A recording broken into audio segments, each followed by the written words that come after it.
Good afternoon, ladies and gentlemen. A very warm welcome to all esteemed dignitaries, respected officials, and honored guests. On behalf of Confederation of Indian Industries, it is my privilege to welcome you all. Now, we have the strategy session, India's National Manufacturing Mission, realizing India's $7.5 trillion manufacturing GDP vision by 2047. India's manufacturing sector has witnessed significant government support in recent years, including the successful production-linked incentive scheme, major scaling initiatives, and efforts to enhance the ease of doing business by reducing compliance burden. The mandate of this mission is to include 5 key aspects: ease and cost of doing business, future-ready workforce for in-demand jobs, a vibrant and dynamic MSME sector, availability of technology and quality products.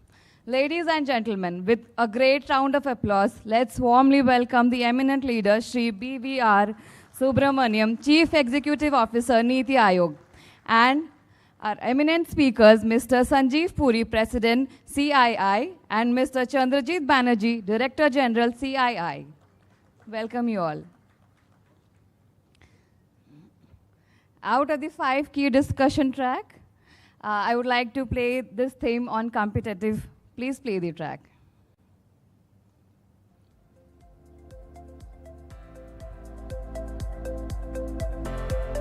In a world defined by shifting geopolitics, evolving technology and reimagined supply chains, competitiveness is key.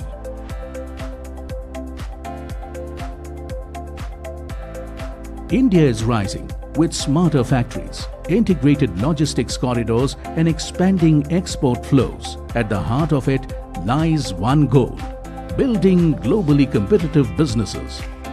From bustling MSMEs to high-tech supply chains, India is sharpening its edge. Innovation and quality are shaping India's new identity, an economy that competes not just on cost, but on excellence. India's key sectors, electronics, mobility, renewables, textiles, food processing, are driving its global push. With future-ready infrastructure and a young, skilled workforce, India's competitive ecosystem is expanding. India is aligning intent with action, harmonizing efforts to boost competitiveness and accelerate growth. At CII, we are nurturing competitiveness from grassroots clusters to global networks through skilling, collaborations, and cross-border opportunities. A competitive India is a confident India, driven by innovation, powered by productivity, and built to lead.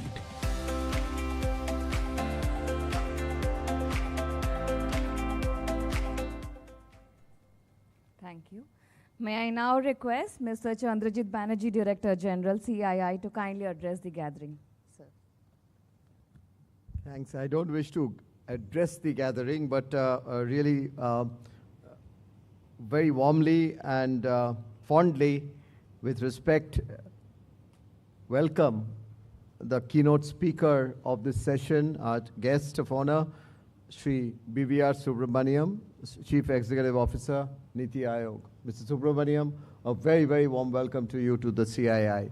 I just wanted to mention a few things about Mr. BVR Subramaniam and this session. Mr. BVR Subramaniam's relationship, if I may say, in guiding, in inspiring, in giving inputs to CII goes back decades. And you knew us when we were CEI, and perhaps you knew us when we were AIEI, Association of Indian Engineering Industry. And with the session title being manufacturing and how do we realize the 7.5 trillion, with the engineering and manufacturing bias of CII over the years, it is very apt that we understand and discuss this with you, given that the manufacturing mission is going to play such a key role, and your role in that would be of great value and importance for us to understand as to how the CII chapters across the country, the mid-sized companies, the large-sized companies, the small companies can play in this mission in terms of value add, both in terms of policy inputs and in terms of what industry can do for itself. The overall theme of the CII annual session, as you see, sir, is building trust India first. And in building trust, it is you who have also trusted a lot the Indian industry in terms of discussions on policy matters. And while we talk about manufacturing and the manufacturing mission and the scope of as we go up from the teens into the mid-20s, as far as the percentage figure of contribution of manufacturing to GDP is concerned, we would need your partnership and your leadership in seeing how industry can play a meaningful role with you as you lead the manufacturing mission. With that, ladies and gentlemen, welcome Mr. B.V.R. Subramaniam, and would request you to come and please address the gathering.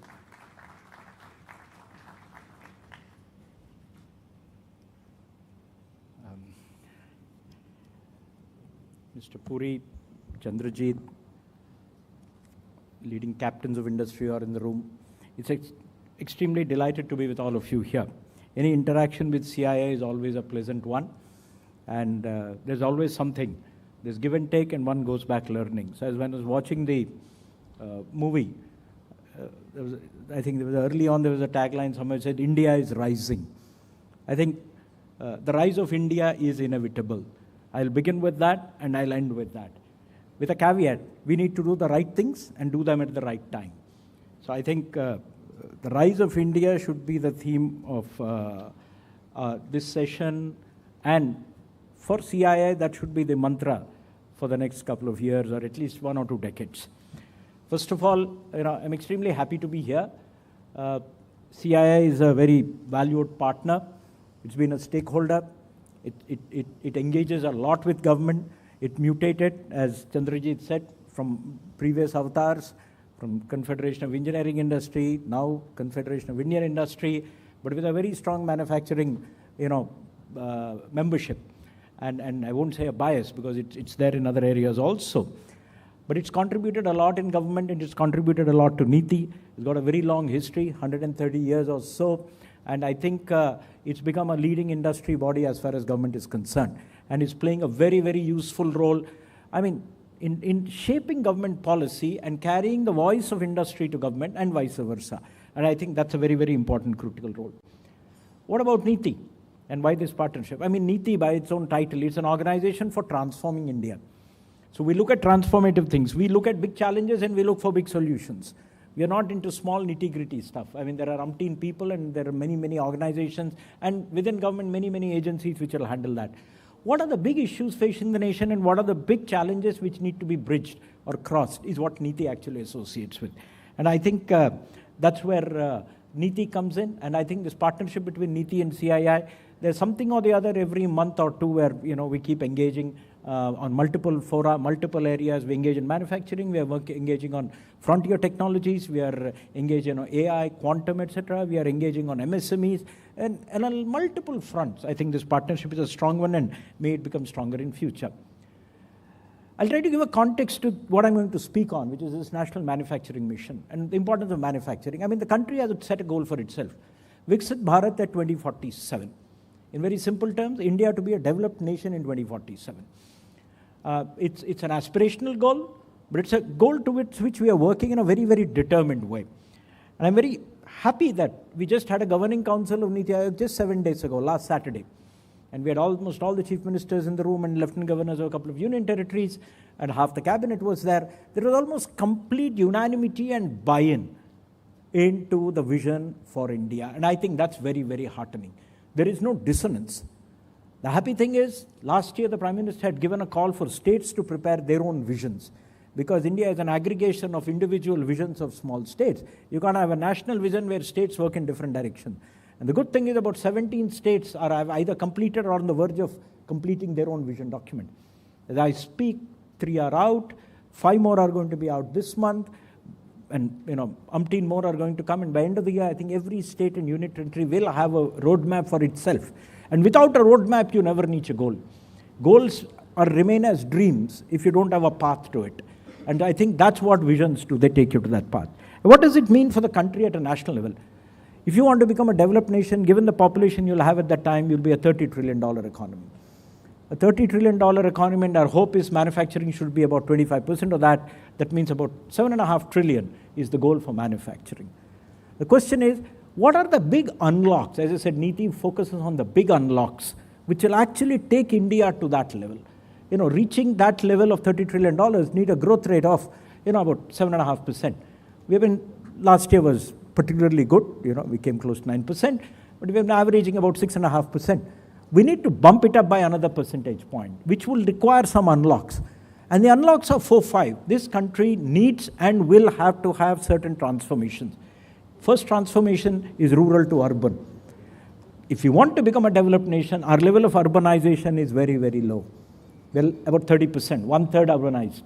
We need to be 50% plus if you have to become a developed nation, which means our cities will grow, they'll become much larger, they'll become modern, and many more new cities and urban areas have to come up. I think that's one challenge. The simple increase in urbanization from 30% to 50% is going to add 20 crore more people in our urban areas, 20 to 30 crore people. Think of the load. That's more than the urban population today. So we need to actually plan. That's one transformation. The second transformation we need to do is the energy transformation. I'm sure there are people who are engaged with that. We have to have an energy transition on a massive side, which is A, increase our energy capacities, and 2, make that energy actually carbon friendly or carbon neutral. The third transition which we need to do is a transformation of our education system. At the end of the day, growth in itself means nothing if it doesn't make sense to individuals. And individuals will benefit from growth only if they have education. So that's the third transformation we need to do. Another transformation, and the fourth, and I'll stop here, the big one is the manufacturing transformation. The rural transformation to urban is largely dependent on the transformation of manufacturing, where people move out of agriculture into manufacturing on a very large scale. And I think that is a major challenge in India. Manufacturing is roughly around 17% in India. Business as usual is not going to, it'll reach us somewhere. We can all be quite happy, your balance sheets, your bottom lines, your end of the year figures will look quite good, because it's a large country, so everybody will have space. But is it okay as a nation with aspirations of its own to become developed? Absolutely not. So we need a manufacturing transformation which will take people out of agriculture, somewhere around 40-45% of population, move them to manufacturing, which means, that's why I mentioned the HR, the education transformation. These two are closely linked. So I think manufacturing transformation is essential for India to become Vikasit. And I think that's very, very, very key. What does it mean in terms of growth? You need to be growing, manufacturing sector should be growing around 15% at least. That's only way it can rise from its current share to 25% over a long term. And that's music to people who are in manufacturing if it really happens. We have not touched that kind of number very often in the past. We have had blips 1 or 2 years here and there, but that's the effort and the push. It's not that government has been, not doing anything. A lot has been done. A lot has happened in the last 10 years. Particular emphasis has been given to manufacturing. We have had the PLI scheme, we have the Gati Shakti, we have the electronic components manufacturing scheme, you've got the semicon mission, you've got a whole host of stuff, and you've got a lot of emphasis being given to industrial infrastructure. You've got the NICDC Industrial Corridor Program, plug and play, industrial parks. Every department has got its own scheme, a textile park scheme, pharma parks, IT parks, and everybody is coming up with a lot of stuff. And I think a lot has happened to facilitate manufacturing. On the government side, also on the regulations, we had attempts to reduce cost of doing business, improve ease of doing business. A lot of decriminalization of laws has happened. That's part of the story, and it has fetched results. I think there's no unhappiness. There's a matter to step back, look at ourselves, and be proud of what we have achieved. We are the second largest mobile manufacturing nation in the world today. We were a net importer of mobile phones. We are a net major exporter of mobile phones. But that's not the only one. You take pharmaceuticals, you take automobiles, you take auto components, you can take defense. a transformation in the last 5 years. I mean, we are now exporting billions of dollars of defense products, and the recent events which have happened has shown the capability of Atmanirbhar defense, which helps us in improving our security. So these are areas which have been transformed. And if you see the budgets of the government, they have also been trying to focus on this. The budget just after the elections in July 24 focused a lot on skills. There were multiple programs on skills and multiple programs on internships with industry. All of you have contributed to that. The budget this year focused a lot on manufacturing, because that's the second side of the story. Manufacturing and skilling go together. You get skills, what for? To get fruitful jobs. And these fruitful jobs come in industry. So that is the emphasis. But I would say, sitting where I sit, and I'm sure the government also, is not satisfied with what is happening. I think we need to do more. And that's why one of the key announcements in the budget was a national manufacturing mission. But why do we need a manufacturing mission? All of you who are into manufacturing realize that the situation can be much better than what it is today. I mean, the usual thing which you anyway hear is regulations, the paperwork, the hassles of doing business in India. Everything is expensive if you are trying to get into manufacturing. That's one part of the story. A lot of it is to do at the state level. While the central government has removed a lot of barriers, industries don't run in things which are controlled by central government. They run in places which are largely in the domain of states. So whether it is utilities, electricity, water supply, roads, connectivity, all that, they have to be provided by states. And that's where a lot of pain points are there. There are other issues. And when we talk to people, and Niti has been working a lot, particularly on getting India into global value chains in the last 2.5 years, the engagements gave us a lot of insights. Technology seems to be a major challenge, particularly for medium-sized firms. HR, getting skilled manpower seems to be a problem for a large number of firms. You don't get skills around. And very, very large firms, the Tatas may be able to train their employees, and the big companies may be able to train their employees, public or private sector. The medium and small firms actually cannot invest in that level of HR, which means you need workforce which is skilled, and it has come out as a very, very, very strong bottleneck for companies. Quality of what is produced becomes a point. If you want to be global in nature, a country of that size, I think quality is another pain point which is there. The other thing is, and this is a point which I have said in the past on 1 or 2 occasions, we have this large sector called MSMEs, micro, small, and medium.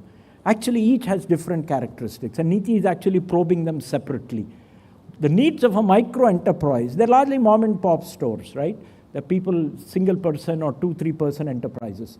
And medium enterprises, they are very, very dramatically different. Medium enterprises are the enterprises will become large enterprises in future.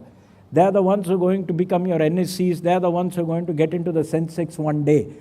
The base of that in India is very low. I mean, if you look at the statistics of the association, the annual survey of industries, it's less than 0.3% is medium industry. Where are we going to get the big champions of the future?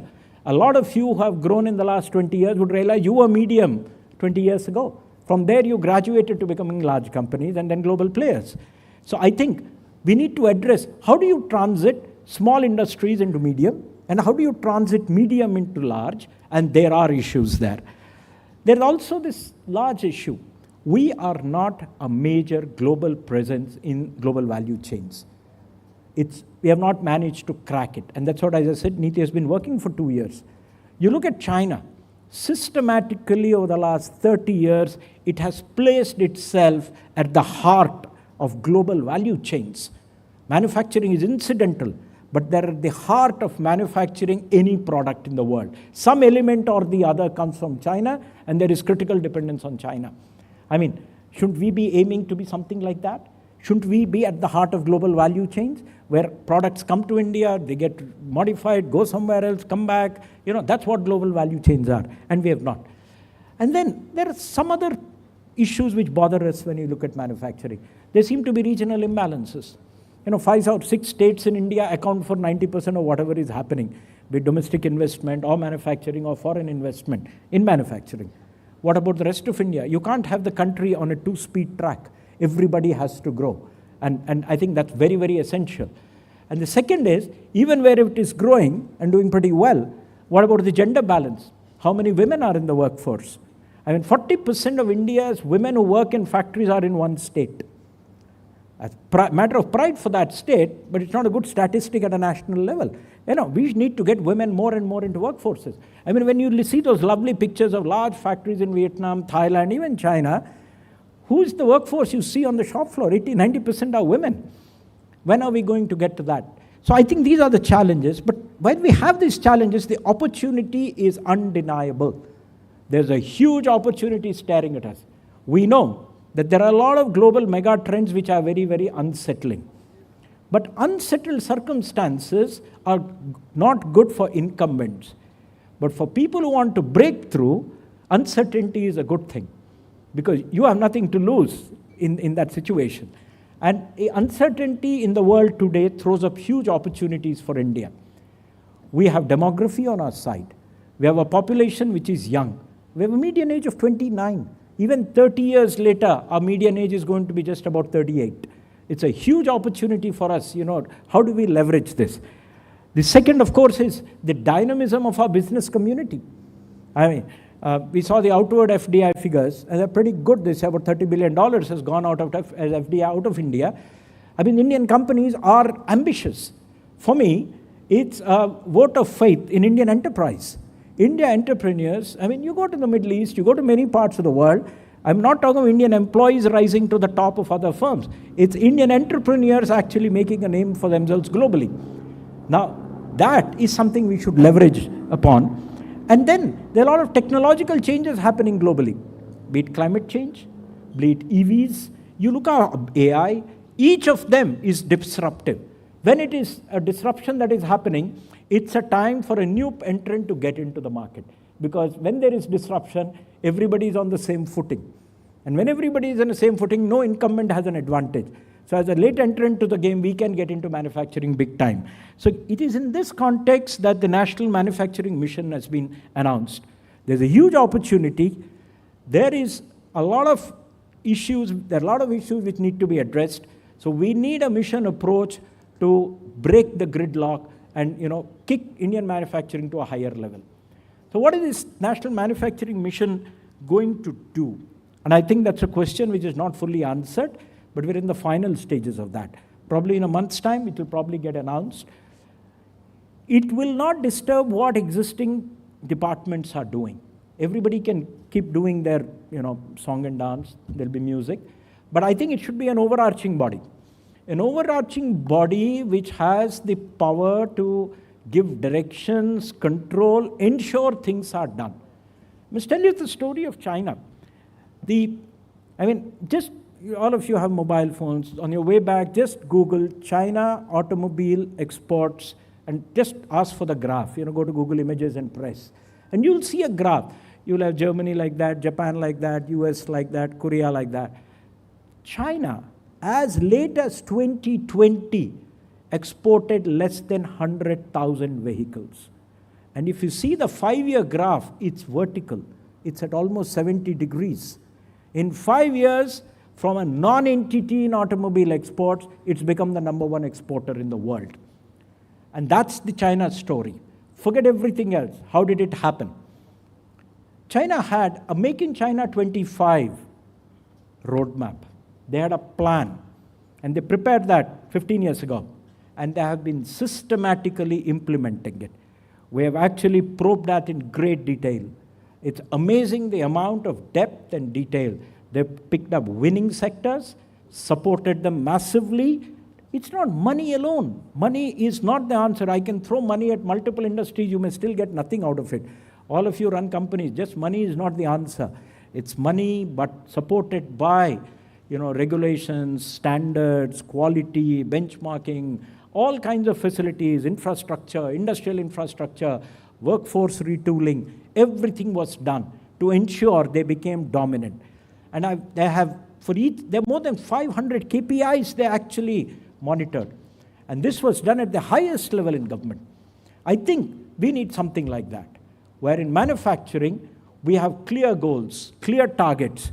These are monitored monthly, quarterly, at multiple levels, and then issues are resolved. Now, we can't spread ourselves thin. So we can't do everything for everybody. Maybe we need to focus on winning sectors. Pick up sectors where we have either potential or with our frontier sectors where, you can be an early bird. Or focus on clusters. How did the Green Revolution happen? It didn't try to transform Indian agriculture across the country. It just picked up 2 crops, few states, and it made India from a food deficit to a food surplus country. So focus on clusters, focus on sectors, keep targets, understand and handhold and see that these sectors get transformed in a very short time. And we're talking about transformation within 5 to 10 years. We should see this mission showing results by 2030 and 2035. I think that's the goal. What would it do? We need industrial infrastructure. The government has invested a lot in general infrastructure, roads, railways, civil aviation. Look, our airports are transformed, trains are getting transformed, journeys are becoming much, much easier, highways are getting transformed. Yesterday we were looking at a national expressway grid, and it's going to be heartening when this thing actually materializes in 5-7 years. But that's the infrastructure for logistics. What about industrial infrastructure? We're still not world class. And there's a lot to learn from the rest of the world. You go to Thailand, you go to Vietnam, you go to Indonesia, you go to even China. Industrial infrastructure is very, very different. Do our industrial parks look like that? Do our companies get that kind of a easy access to infrastructure where they just go plug and play? Do we have genuine plug and play? Do we have industrial housing? If you have large factories, you need large workers. We never address housing as an issue. What then happens is every industrial park has a slum outside it because that's where people stay. We never have looked at that because people don't come with families to work in industry. They come alone. It's after 10 years that their families start coming in. And anybody who runs large companies where they have migrant labor, you actually end up probably providing dormitories to your workers. That's but natural if you're not in a big city. So I think industrial housing is something it will look at. It will look at HR and skills. There'll be a lot of specialized skills that are required. I'm not going into the buzzwords, industry 4.0, this, that. But there is a need for specialized skills, specialized industrial parks, which probably come with pre-cleared environmental and other things which are already there with STPs, etc., where paperwork is going to be very simple, paperwork is going to be marginal. You can actually come there, get your approvals, get up and kicking in about 15 days' time. In a 1 month's time, you should be able to start shifting, your capital goods into that kind of stuff. And also focus on breaking through the international markets, which means quality, competitiveness, productivity is going to be a high focus. I think that's what the mission is going to focus on. And it will also, of course, look at the 2 issues which I mentioned early on as challenges. Getting some regional balance and also getting women into manufacturing big time. I think this is the overall vision of the National Manufacturing Mission. It is not to be an advisory body. Advisory bodies basically go with advice.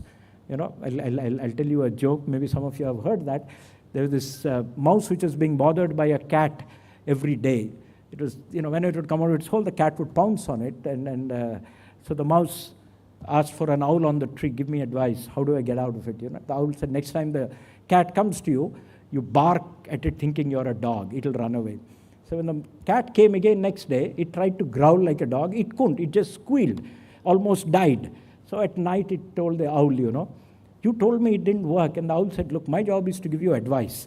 How you do it is your job. So I don't think advisory bodies work. What we need is a body with teeth, a body which can get things done.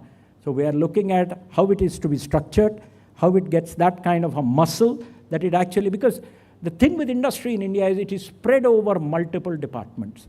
Issues are spread over even more departments. On one end, you will have issues relating to finance, and the other end, you have issues relating to states, municipalities, and local governments. It's a huge span. So you need somebody who can actually cut through the waste and get things going. That's the plan. The whole idea will be make India a champion, make India a leader in manufacturing, make India the factory of the world, make India the quality hub of the world, make India the innovation hub of the world, As I said and when I began, the rise of India is inevitable if we do the things right. And I think our job here collectively that to make India the 21st century, India's century, and make the inevitable happen. Thank you very much.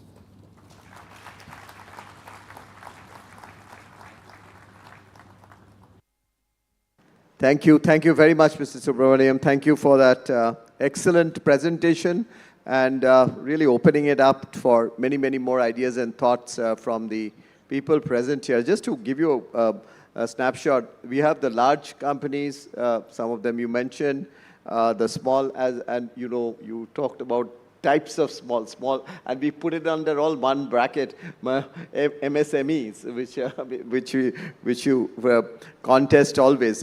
Then we also have multinational companies here. We have even services sector present here, or should I say manufacturing services, even AI present here. We have some of our diplomatic friends, communities, and also across the country.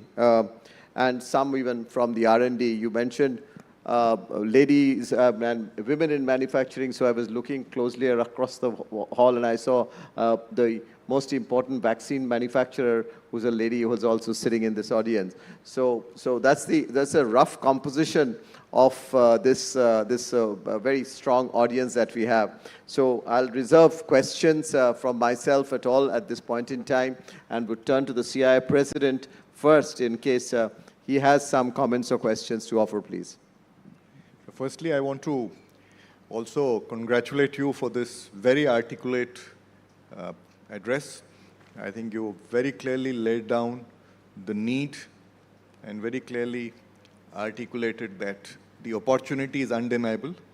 And I think the key words are used, the right things at the right time. Very simply put, a lot to be done. And no doubt the National Manufacturing Mission can play a very, very strong role in that. And it was, in fact, very encouraging to hear that it is not going to be an advisory body. Because as you also articulated, in the width and depth of our governance process, advisors can get somewhere locked up somewhere or lost. So that's extremely encouraging. So just taking this forward, you know, as far as ease of doing business is concerned, regulations are concerned, there is no doubt that India has made a lot of progress. But equally, there's a lot of distance in the journey yet to be covered. And I do understand that, of course, there are things to be attended to at the center, but a lot more at the last mile at the states. And we have a federated structure. And often, when we talk about manufacturing, these issues that get played back by people who are in that various sectors are regulatory issues, whether it's to do with land, et cetera, these get played back. So, given the nature of our federated structure, how do you envisage this manufacturing mission could play a role in, and how would it kind of really get it done? There are the very critical factor reforms also there. And, you know, connected with that, there have also been a couple of thoughts that CII has been putting across in the past. One is that to get a better appreciation about what is the impact of some of these regulatory bottlenecks, can there be an institutionalize a process where the impact of the regulation is really understood and how it will benefit and where it can actually cause problems. And second is, of course, the desired situation is how do we kind of mandate that everything happens within a certain time and a certain window. So what would be your thoughts on that? So I think that we are a federation is a given. I mean, that's the way the country is structured. And a lot of power and functions, they reside at the state level. So I guess that's also a given. So we have to live within that. Having said that, the beauty is, first strength which the country has is the civil service like mine. This civil service is common across the country. And we know people across the country. And we learn from each other. So I think that is one big strength in the country. And two, it's the civil service in India is a fast learning one. I mean, so I think that is something which can be leveraged. And it has been leveraged very well by the Prime Minister. We have institutionalized a system of what are called Chief Secretaries' Conferences. And in the Chief Secretaries' Conferences, you have the Chief Secretary of the state who comes there. And issues are picked up and discussed. So for the last Chief Secretary's conference which was there, that the theme was leveraging the demographic dividend for entrepreneurship, skilling, and employment. Now, and there were many sub-themes. One was manufacturing, one was services, one was non-farm, which is basically rural industries. The third was urban informal, and then the new sectors, which is green and circularity. In these setups, a consensus emerges among the chief secretaries on what should be done. End of the day, the states are all wanting to do. A lot of them don't know how to do. So I actually have no doubt about their intent. Name a state which doesn't hold an investment summit. I'm sure CII probably does more than half of them for them, But the point is, the intent is there. The point is, they do not know what is it that makes the better performing states click, and what is it we are missing when we are doing it our state. So the Chief Secretaries' conferences are where we actually come up with these issues, come up with conclusions, and then we have timelines for implementation. Then the beauty of that is, of course, each Chief Secretary lives in a different environment. They have a different government, maybe of the same character or a different character. But the Chief Ministers are all members of NITI's Governing Council. So the recommendations of the Chief Secretary's conference are actually endorsed in my Governing Council. So we have a buy-in at the executive level, and we have a buy-in at the political level. And I have not seen any state, no, we do not agree. Nobody has ever disputed it. So I think that's the beauty. And I'll give you one example.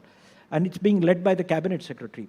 In the last Chief Secretary's conference, we had a presentation by the Chief Economic Advisor on deregulation. The kind of low-hanging regulations which are there, which can be done away with very fast. I'll give you one or two examples. They're silly and they're laughable. When you set up a factory and you have a plot, you need an offset from the road. 2, you need to reserve some area for parking, and you reserve something for employee facilities. They're hardwired into the rules, right? And if you add them all up, it adds up to 100% or more in most states. That means the ground floor of any plot where you want to set up a factory, you can do nothing, which means most of you are illegal. Second, there are minimum road widths to be had if you have to open an industry anywhere. The fact is, a lot of rural roads don't have that width. So any industry working in rural India is violating rules. I'm giving you just some examples. There are rules about women, employment, shifts, overtime, all kinds of stuff. And by the way, the beauty is, not all states are identical. There is massive variation across states. So there are states where you can get away, take the first example, with these offsets. And by the way, the amount to be reserved for parking, most employees don't come for parking to office in four-wheel cars or Mercedes. They come in two-wheelers, but the parking requirements require space for four-wheelers, which is more than that for two-wheelers. These are kind of absurd regulations which you all violate on a day-to-day basis. And then somebody comes, the inspector comes, and then you have chai with him and samosa and something else. So the point I'm saying is, these are regulations which need to be removed. And the thing is, I don't think the bureaucracy at the top is even aware that this is what is playing out at the bottom. So it was an eye-opener. Now we've got a task force on deregulation, which is working with the chief secretaries and secretaries in Government of India. People have been given dossiers of what things can be changed in your state. And so this is a mechanism. When it comes to the mission, we have not firmed up, but the vision will have a close engagement with states. Because at the end of the day, if you want world-class industrial parks, you want plug-and-play facilities, you want worker housing, you want skilling, all these are in whose domain? Actually states. Government of India doesn't run industrial parks, by and large. So I think that mechanism will be very, very strong. We are still trying to work out, but I think the states will have a very, very strong involvement in the National Manufacturing Mission. It's going to be a joint effort, and there is no doubt about that. And I don't see any state disagreeing with it. Because end of the day, they're all wanting industry to come there. It's actually good if they get onto the bandwagon. Thank you. Thank you. That's been a very comprehensive response to this very, very, very important issue.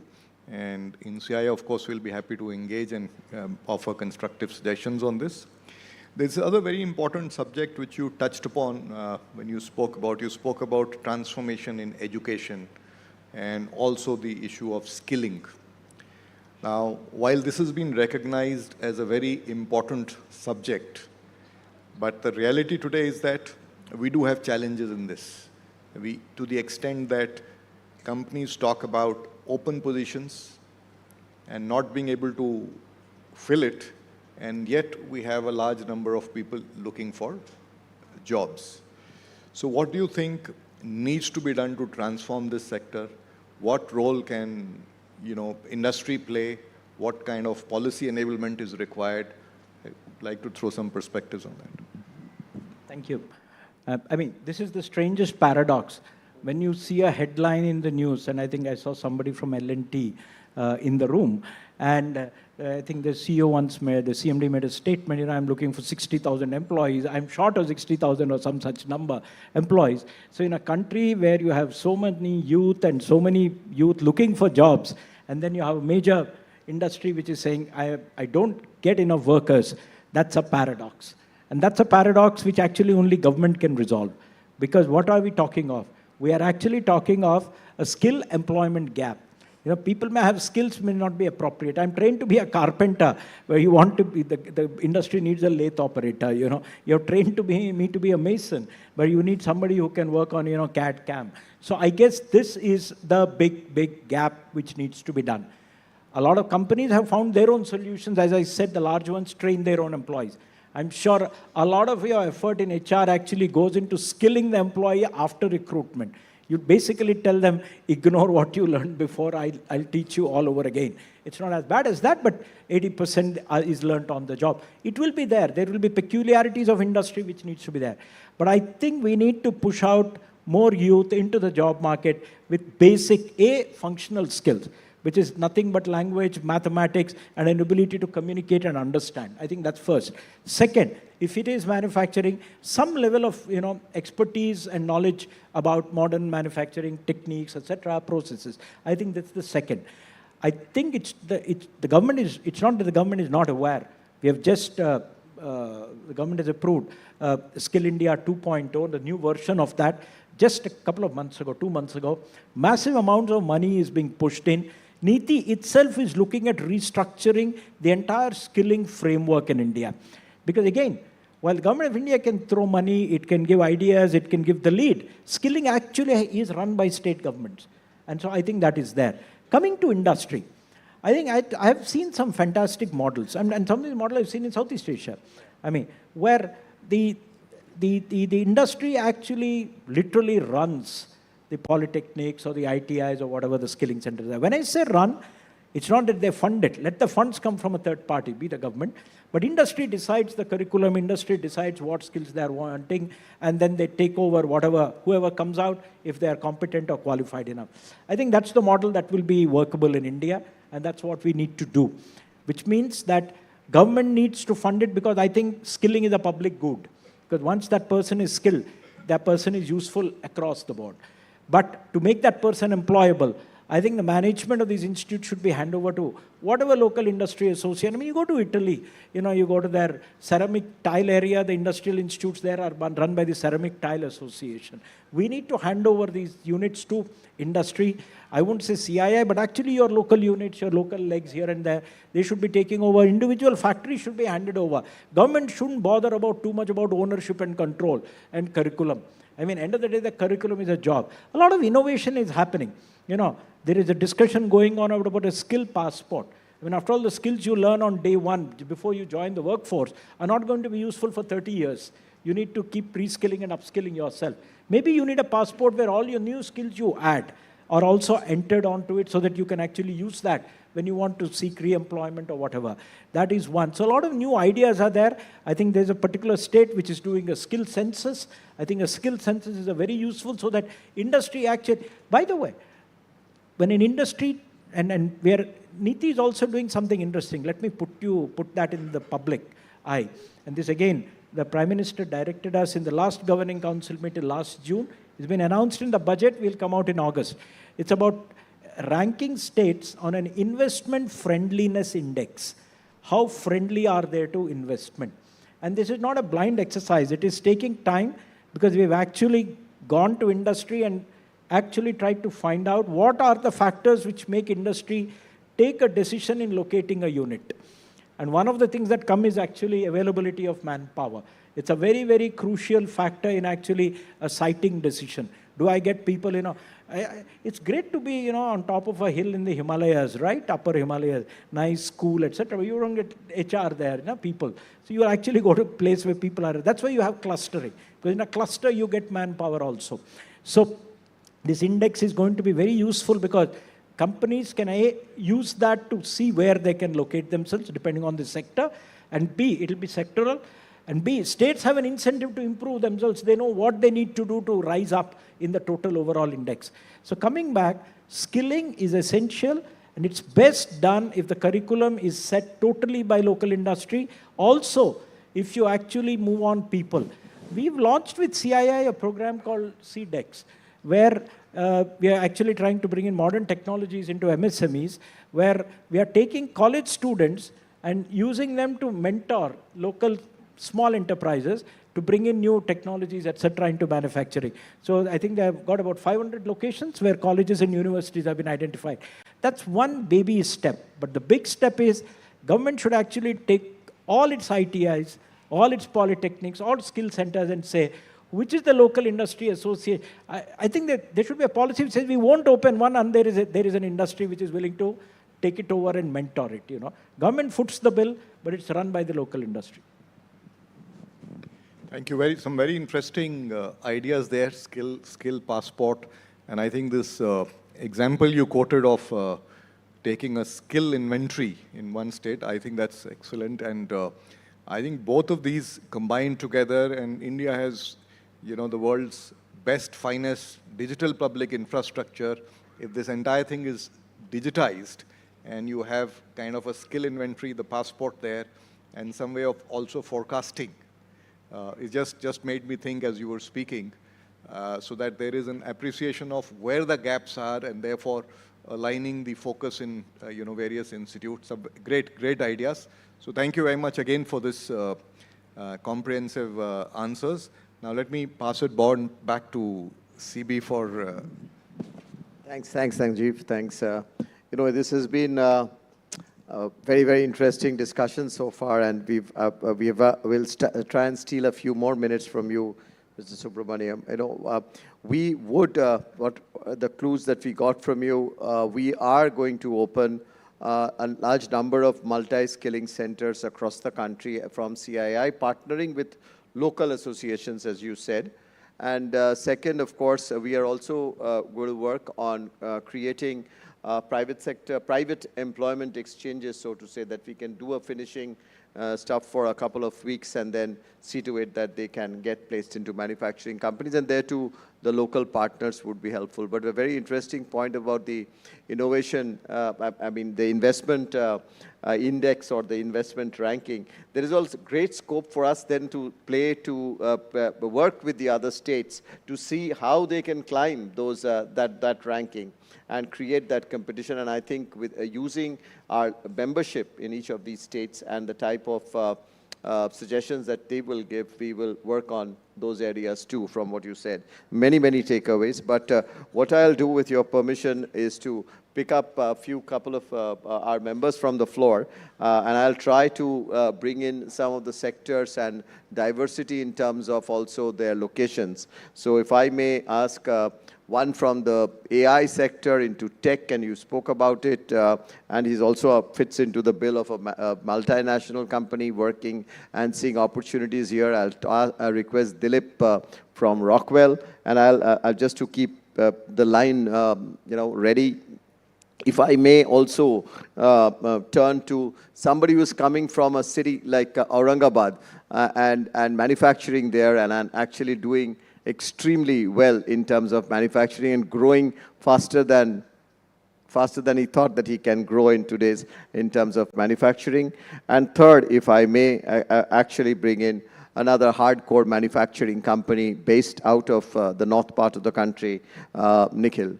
So Dilip, followed by Rishi, followed by Nikhil. Short questions so that we can give time for answers. Sure. Thank you so much, CD. And Subramaniam, thank you so much for such great insights. My question is very simple. Manufacturing competitiveness is very closely correlated to the adoption of advanced manufacturing technologies, AI, robotics, etc. So I wanted to learn, what is the mission going to do to ensure large-scale adoption across the board within the MSME sectors of these technologies? Rishi Butler. Thank you, sir. It was very interesting hearing you. Last time I met you in Pune, you were deciding whether to have the teeth or not to have the teeth. I'm so glad you've decided to have the teeth. So my question is that states play a very pivotal role in implementing the industrial policy. How is our mission going to ensure that each and every state, with the power in your hand, ensure that the states are going to implement these policies, align with the states to ensure that we achieve our GDP vision for 2047? Thank you, CB. Am I audible now? Hello. Thank you, CB. My name is Nikhil Sawhney, Mr. Subramaniam. I run a company called Triveni Turbines. You'd spoken about energy transition as being a key need for us to achieve our status of Viksit Bharat. And this is a $100 trillion opportunity, global opportunity for the world, actually, in terms of the investment that will have to go into it. But there's a tendency to conflate energy with power. And 50% of end energy consumption is in the form of heating and cooling. Incrementally for India, nearly 60% of investment will be into heating and cooling as an end requirement for energy. I wonder how the National Manufacturing Mission will be looking at, firstly, the outcome orientation of it rather than a technology choice. Firstly. Secondly, how will you actually look at instituting what is, electricity is a concurrent subject or possibly a state issue, but energy is a larger subject, and how would you be viewing that both as an opportunity from a policy perspective, but also from an implementation of what could be a very big opportunity for manufacturing? Thank you. So let me, thank you. So let me begin in the reverse order. Energy should not be conflated only with power, right? Energy is required for multiple purposes. I mean, currently in India, if you look at usage, it's actually mobility also. It's actually energy, but that's why a lot of attention is being paid separately to that. So we are taking a very comprehensive approach. NITI's has probably India's strongest group working on green transition, climate change, and energy in the country, in any think tank right now. I mean, I've got more than 40 people working on it. We made a net zero commitment globally in 2070. We don't have a pathway for that. We're actually modeled it. The model is done. I've actually seen the draft of it. Next month, we'll be actually announcing the pathway and throwing the model out to public. So actually, people can tinker with it and play multiple pathways to the same outcome. So actually, on a year-by-year basis, you know what are the, either you're falling behind, going ahead, what do you need to modify to keep yourself on track, etc. So that is there. Within that, there are obviously subcomponents if you want to go to net zero. You've got energy, you've got cooling, which is a major requirement, and in Indian context, even more so, you've got mobility, you've got agriculture. People forget agriculture as a major source of, carbon. We've got construction, building materials, and cooling actually comes under the building component. Within which, we are then working with all departments to prepare their own plans for handling the demands that come there. Cooling is something which has not yet been given that much attention in India. I mean, I'm aware of that. A lot of attention has been given to energy at a macro level, but actually energy transition plans don't exist across the country.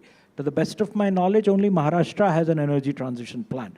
In fact, NITI is signing an MOU with Andhra Pradesh next week on 5th for an energy transition plan for Andhra, which will probably come out in 3 months. And we'll be doing that for about half a dozen states. But at the same time, creating capacity so they come out with energy transition plans. What is an energy transition plan? Energy transition plan is how do you modify your current energy mix with a new energy mix, which is compatible with your long-term sustainability goals. That will require not only a change in the power generation composition, it will also require a change in the transmission and other situations also. I mean, a lot of the grids in India today are east to west. If you look at green energy, a lot of them end up being north to south. Those grids don't exist. And these are going to be huge changes which are there. I think we have a working group which is looking at the same transition on industrial side and another which is there on cooling side. Those reports are going to be coming out in July. And that's when we'll start working with the individual sectors. On the industrial side, we're looking at steel, cement, chemicals, aluminium. These are the large consumers of, carbon, I'll put it, the emitters of carbon, energy intensive. And there's another group which is working on cooling and new technologies. Once that is done, our way is actually to work with ministries to socialize these developments and see what are the interventions that are needed. It could be incentives, it could be mandates, it could be other ways through which we see that, new technologies get adopted. I mean, climate change has to be addressed, and addressing it is inevitable. We may be going off track a little bit here and there, but in the long run, I mean, we have had the wettest May ever in history in Delhi. I mean, how much of it do you attribute it to climate change? A glacier collapsed in Switzerland yesterday and washed away one entire town. I mean, it was unthinkable. I'm not attributing it to climate change, but there are symptomatic or anecdotal stuff which are actually worrying people. So I think this is very much on the agenda, and that is being tackled. And for NITI, it's a core activity. Absolute. And I think the year 25-26, two big things for NITI. One is frontier technologies, and the other is climate change and green transition. Coming back to the second question, how do I work with states and how do I enforce? I think it has to be done through what we call a circle of good. Not everybody will do everything the right way the first time, but there'll some who will be doing it, and there'll be some who will be seeing they're losing out. And when they start seeing themselves losing out, okay, I'll give you an example. I mean, a leading industrial state of India was Maharashtra. It is still the leading industrial state. But when you see Maharashtra watching Gujarat, Karnataka, Telangana snapping at its heels, you may ignore them for a while, but after some time, you start waking up, right? Then you say, okay, the status quo will not be there forever, perpetually, and therefore I need to wake up and get my act going, which is what they're doing right now. And I'm sure this phenomenon, a domino effect will have to be there. There will always be some laggards, but our hope and the mission's goal would be to push the laggards. Again, I repeat my first statement. I do not suspect intent. I think the intent is there across the country. Most states, without exception, want manufacturing. I think the bigger issue is they don't know how to do it. It all comes out of exposure. A state which has a solid manufacturing base in advance knows what industry needs. Think of a state, just close your eyes. You're out there in Africa, in Timbuktu, and you want to set up an industrial plant.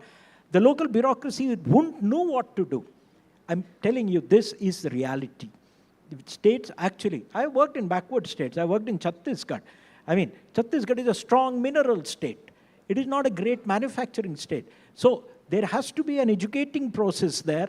These are the 10 things, and let me tell you, a lot of them are quite good students. They're willing to do it if somebody does their hand-holding. So I think the National Manufacturing Mission has a major role in hand-holding. Hand-holding states, helping them set up world-class industrial infrastructure, getting them to change their rules, laws, regulations, policies to make it favorable for industry. I would urge everybody to read today's in Times of India. I think there was an editorial page, an article there. It actually tells you how a good state is handling industry. If you have an industrial promotion bureau in a state, it should be not only your first point of call, it should be your regular point of call for any issue. They should get out and solve your problems. If you're having an industrial dispute, I think the onus is on the state to help you resolve it quickly, rather than, taking sides in the matter. So I think good states do that, and I think others will learn. The NMM's job is to actually push that. I think the first question was on advanced manufacturing technologies. How do you need to do that? You see, which technology and what will be there, etc., I think is best left to market forces. Industry will adopt, and I'm sure there are adequate systems within the ecosystem by which industry will learn, new technologies. The only problem is going to be manpower. But people will have to be trained and made to work on these new advanced manufacturing technologies, etc. And I think that's where the HR, that's where the skilling will come in, and that's where skilling is best done. When we prepared the reports on the GVCs for electronic components, which has now become a scheme, a 20,000 crore scheme, we have done one on auto components, which has been released. It will become a scheme soon. The biggest problem we see, and a lot of the biggies are in the room, the big companies, the ecosystem of tier 1 suppliers is pretty good in India. But you go to tier 2, tier 3, I'm not talking of towns, but levels. The sub-supplier and the sub-sub-supplier, it becomes weaker and weaker and weaker. They are the ones without the skills, they're the ones without the quality, they're the ones without the technology. And I think that is something we will crack. The mission will have a separate leg which will be focusing on that, and we'll resolve that. We'll have to give you lunch also, and I hope you will take that lunch. But if you allow, can I punch in three quick questions? And if they are short, I'll bring in the fourth person. One of the sectors which have done so very well into manufacturing and acclaimed global position is the auto and the auto component industry. And I'll therefore request Sunny to pick up one question. I cannot let Suchitra go because, women in manufacturing and also in tech is what the CEO mentioned, and we'd like you, Suchitra, to also come in. And, cooling was one issue vis-a-vis energy, which was picked up, Veer. So, Blue Star, Veer, you will have to come in with your thoughts on it because we are doing some work with you and you are leading that way. And of course, R&D and the lack of R&D by Indian private sector has been one of the key discussions, which has been doing the rounds in many of the sessions. And therefore, I'll request BVR Mohan Reddy, former chairman of NASSCOM, to also come in. So one after the other, short. Thanks, CB, and thank you, sir, for your presentation. Extremely helpful to understand what the manufacturing mission is going to do. One of the topics I had was actually on R&D because it's very close to my heart and very, very important for our industry. And just before this, you spoke about Tier 2 and Tier 3. And the fragmentation of the Tier 2 and Tier 3 and the size of Tier 2 and Tier 3 doesn't allow Tier 2 and Tier 3 to really invest in R&D, tooling, manpower, skilling, etc. And also the fact is that a lot of established companies also are not investing enough in R&D. And for us to grow at 15%, to get to 25% of GDP, we need strong infrastructure in terms of R&D and investments in R&D and testing. Just to give you a data point, in our industry, the average spend is 0.5% of revenue, which is nowhere close to what the global norm is of 5 to 6%. Is there an opportunity for us to set up infrastructure for companies to access R&D and testing, not just MSMEs, Tier 2 and Tier 3, but also the startup ecosystem, which lacks the ability to invest in R&D and testing? Globally, we have seen several countries that have put up infrastructure where companies can go in a plug-and-play model almost, go invest, use those facilities and come back out once they've achieved what they need to. And I feel that the investment in R&D is extremely important for us to reach the $7.5 trillion GDP. Thank you. Sujitra. Good afternoon. I'm Sujitra here. Of course, I represent the life sciences space. You know where I come from. R&D, of course, is this key and the start for anything that we do, including catching hold of a coronavirus, all the way from Pune to transporting it to Hyderabad. But our issues, of course, range from R&D. We need to also focus on pilot scale manufacturing, which is very different for us in the life sciences sector, unlike my other friends. And then we come into a regulatory framework, which is, of course, probably for us is 6 different ministries at the national level. And then manufacturing itself in terms of producing billions and billions of doses of vaccines and other pharmaceuticals. And of course, then distribution. The question for me is, how does the regulatory framework in the country right now let us, kind of catch up with what the international scenario is like? I mean, we look at distribution to about 150 countries of the world. You know what Vaccine Maitri did. The Honorable Prime Minister wanted us to think big, as always, and he said manufacture vaccines for the world. So we did distribute to 100 countries of the world the COVID vaccines. But the time, the speed, the regulatory, and the workforce, you also mentioned women. We need to bring skilled workforce, not, I do not require highly trained, highly educated graduates and super graduates, but we need skilled manpower, man or women, it doesn't matter. But women, I think, have to come into the life sciences space. And I look at your comments, need your insights into that as well, please. Thank you. Thanks. Veer? Yes, good afternoon. Thank you. I'm Veer Advani from Blue Star Air Conditioning Company. I'll talk about it from a perspective of exports. The Commerce Ministry is also pushing our industry to increase our exports, and I totally agree with that. While the domestic opportunity is large, I think the export opportunity is even bigger. In that context, I see two challenges or opportunities and would like your inputs on. One is, when you export such product, you need testing infrastructure in India. And I think our testing infrastructure is it's just not good enough and not advanced enough. Your thoughts on how government and industry can work together to build testing and standards infrastructure in India. And the other one, maybe not just air conditioners, but overall manufacturing exports. What can we do to promote brand India for manufacturing? Because every time my company looks overseas and we do export some amount, we hit this wall of what is made in India, how is it different or better than Thailand or Korea or others? So your thoughts on that, please. Thanks. Thanks, Veer. Mohan Garu? Good afternoon, Mr. BVR Subramaniam. This is BVR Mohan Reddy. Strangely, both of us have the same three initials in front of us. So thank you very much for starting off the conversation saying one of the things that has to happen in this country is transformation of education. And I think that's a very key element for realizing our manufacturing vision for 2047. Because unless we do enough of R&D leading into innovation, and thereafter, of course, without education, the R&D won't happen, nor the innovation won't happen. It's a combination of all these is the one which will lead us into a nation which will probably at the leading edge of all technologies.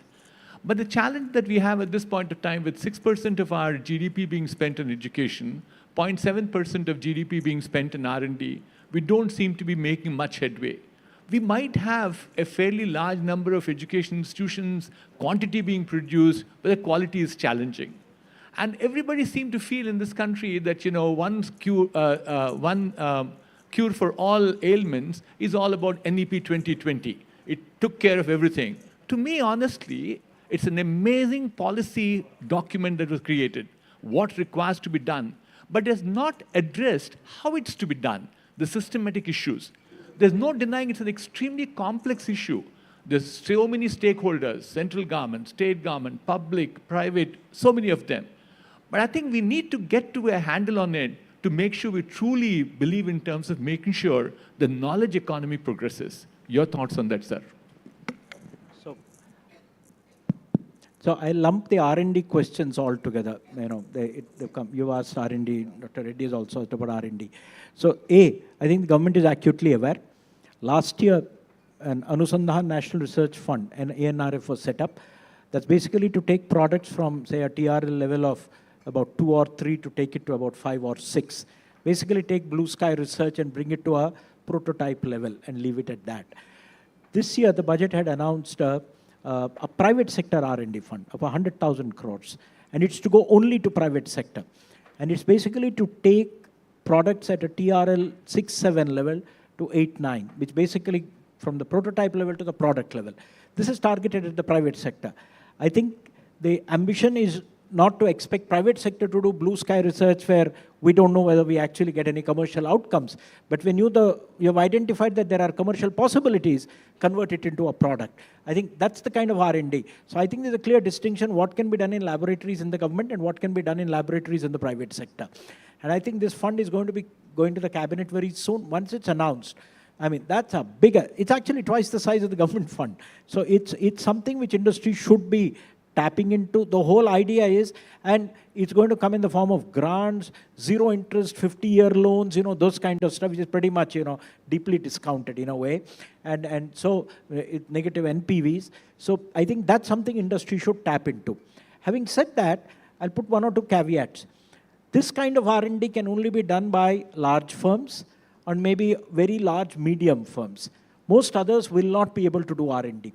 So they will require a separate approach where you probably need to do product R&D and then socialize it. or get it done in public institutions and socialize it. Now, our public institutions have not been terribly successful in product level R&D. There are some good examples. When I do industry consultation in Chennai, almost every second person is talking of the Technopark in IIT Madras. The bonding of the industry with the institution there seems phenomenal. They have a problem, the first thing they think of is to run to the professor. I can't see that happening in most parts of India. So I think it's something to be worth replicating. And I think we have actually now got a model within the country which seems to be working that needs to be expanded. There are also good models to be learned from around the world. You know, the Fraunhofer model which is there in Germany, they actually help R&D and technological capabilities of small firms. I think that's something to be worth looking at and copying. More importantly, there is a case, particularly for small products, for government to buy patents and then socialize them. Buy the patents from outside the country and socialize so that everybody here, these are not for big products. The guys who make the screws and the nuts and all, whatever.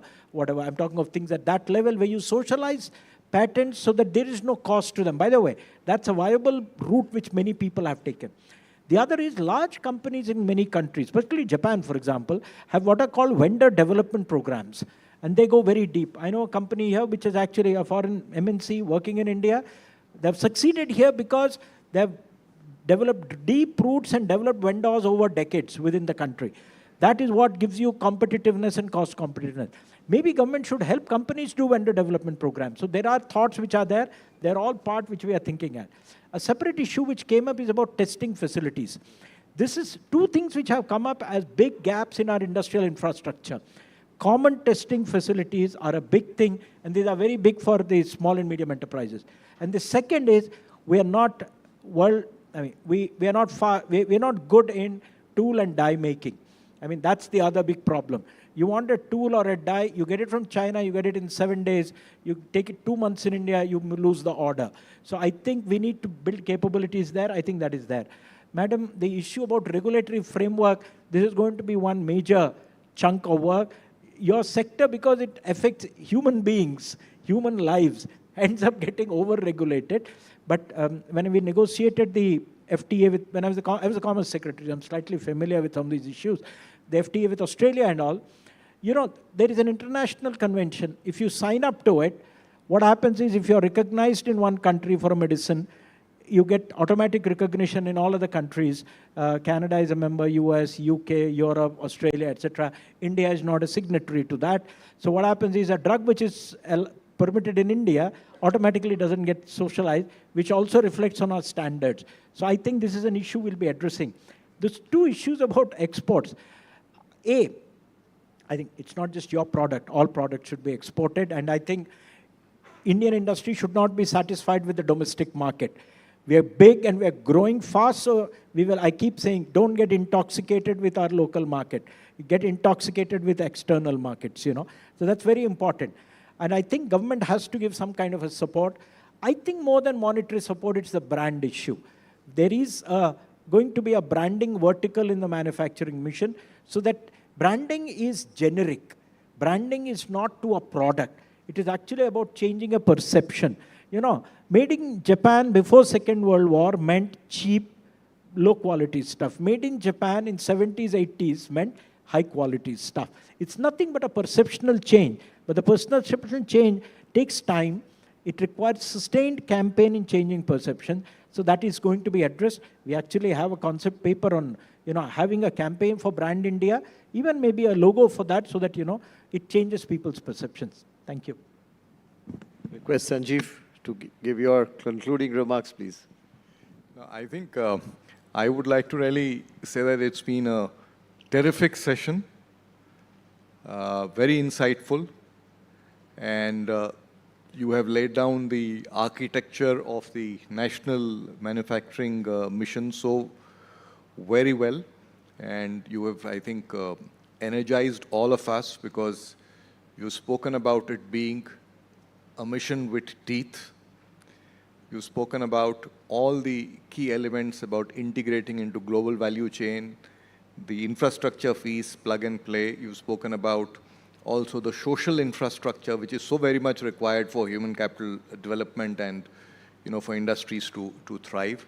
So it's very, very comprehensive. And also what was interesting to see the way you have thought through on how consensus or how everybody would get aligned to this whole mission and the focus on the regulatory aspects. So thank you very much. And in fact, these are things that we also hear from our members. So it's certainly, I think, very encouraging to our members. And CII looks forward to working and providing constructive suggestions as you take this forward. Thank you very much. Please join me in thanking Mr. Subramaniam for this wonderful session. Thank you, sir. I request to kindly step forward for a picture. As a token of gratitude, we would now like to present a small memento to our Chief Speaker, Shri B.V.R. Subramaniam.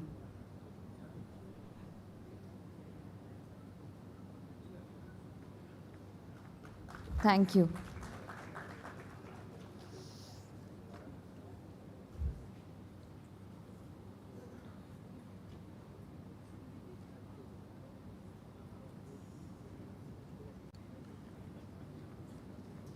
Thank you. Please be seated.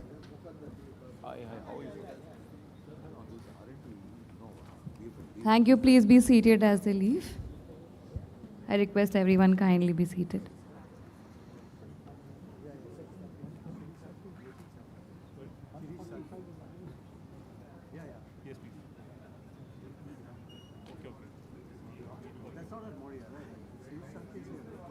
I'll just check.